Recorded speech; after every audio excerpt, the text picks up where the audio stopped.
सभी का हार्दिक आभार प्रकट करता हूं मैं। समय की अपनी सीमाएं हैं, तो कितने सब लोगों को हमने सुना, बहुत बेहतर लगा।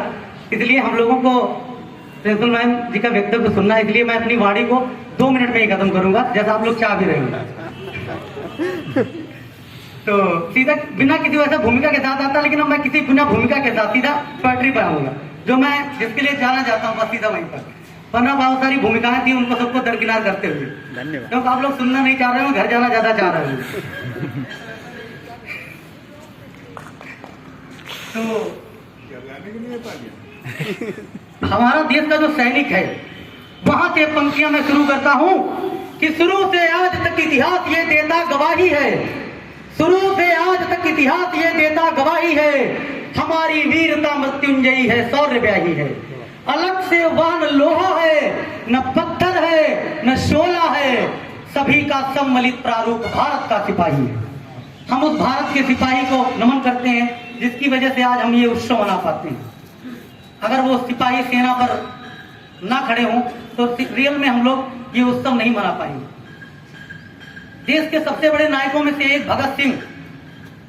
मुझे दुख होता है कि जो व्यक्ति इस आजादी का असली नायक था, उसको शहीद आजम भगत सिंह कहा तो गया, लेकिन मंचों से लेकर और देश में आज तक उसे उतना सम्मान नहीं मिला जो मिलना चाहिए था।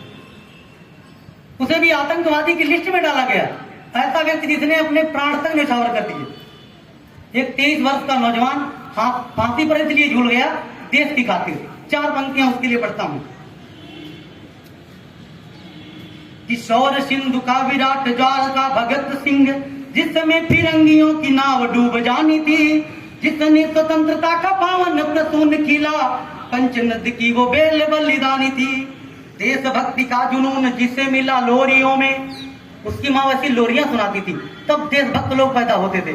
आजकल तो हनी सिंह सुना रही है, तो कहां पैदा होंगे। देशभक्ति का जुनून मिला जिसे लोरियों में, सिंघनी का दूध पिए शेर की रवानी थी, रंग दे बसंती चोला गाके फंदा चूम लिया, धन्य वो भगत सिंह, धन्य वो जवानी थी। और ये युवा बैठे हैं, 4 पंक्तियां युवाओं के नाम। जो भी परिवर्तन होता है देश में युवा करते हैं, चाहे राजनीतिक रूप से परिवर्तन हो, आर्थिक रूप से परिवर्तन हो, या सामाजिक परिवर्तन हो, या सीमाओं पर जो गोलियां दिखाते हैं वो भी युवा हैं।